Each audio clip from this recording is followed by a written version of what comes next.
Karere ka Muhanga umugabo akekwaho gushinga umutwe w'abagizi ba nabi ndetse w'iterabwoba muri kariya karere ka Muhanga yamaze gutabwa muri yombi.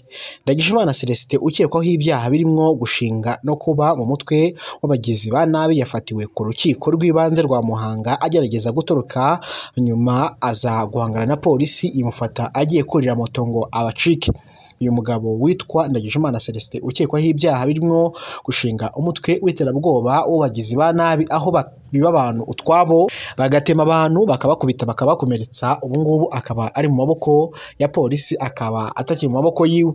Amakuru mu buryo burambuye arabisobanura neza ko uyu mugabo yashinze itsinda ry'abajura ndetse akoresha intwaro gakondo. Ntabwo ndibuze kugenda navuze ku makuru ari kuvugwa muri Repubulika Iharanira Demokarasi ya Kongo, ndetse akaho umusore wa perezida cyangwa se umwana wa perezida Tshisekedi, Chilombo Tshisekedi, ariwe witwa Antonio Tshisekedi, yamaze kurasa abantu. Abaturage ubwo bari mu kabyiniro akaza kurasa, nubwo bivuga ko harimo abatapfuye gusa harimo abakomeretse.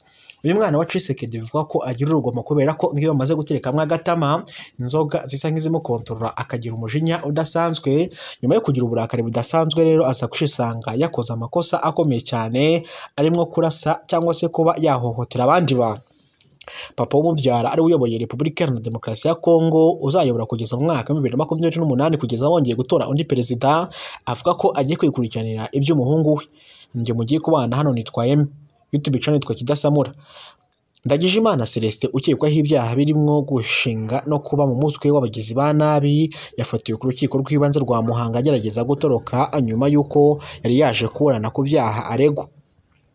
Yafashwe n'inzego za polisi mu karere ka Muhanga nyuma y'urubanza yari yaje kuburana kubera amakuru yari yatanzwe n'abaturage. Ndagijimana akurikiranwaho ibyaha byo kurema umutwe w'abagizi ba nabi no kujyamwo kwiba ndetse anakoreshejwe intwaro no gukubita no gukomeretsa ku bushake, ibyaha aburana ahakana. Ibyo uko byagenze ngo afatwe mu gitondo cyo ku itariki 3 Ukwakira saa 3 za mu gitondo nibwo urukiko rw'ibanze rwa Nyamabuye rwagombaga kuburanisha urubanza ruregwamwo Dushimyumuremyi Fulgence Bahimba Komando ndetse na Bakinahe Claude Bahimba Karani na Ndagijimana Celestin na Niyomubonye Werarisi.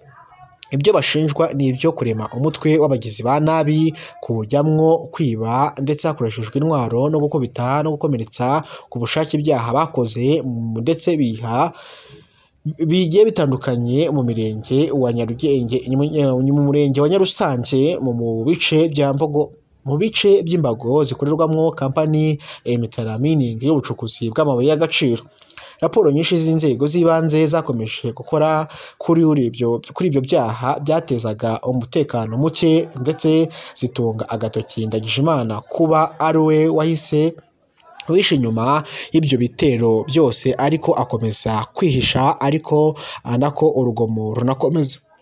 Ubwo abo bakekwaho ibyaha bageraga ku rukiko bamaze kwinjira mu cyumba kiburanisha, umwe mu baregwa wari uri hafi yitwa Dushimyumuremyi Fulgence yari yaje ku rukiko kuko afungiye muri gereza ya Rubavu, aho yimuriwe arikuwe muri gereza ya Muhanga kubera imyitwarire mibi.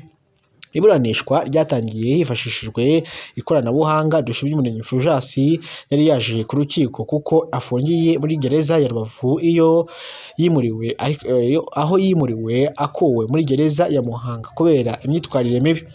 Iburanishwa ritangiye hifashishijwe ikoranabuhanga rya Webex, ariko urukiko rwashakaga guhuza gereza ya Nyakiriba ndetse n'iya Rubavu, ariko ubw'amajwi akavuga nabi ku buryo umuburanyi atumvikanaga neza mu by'urukiko.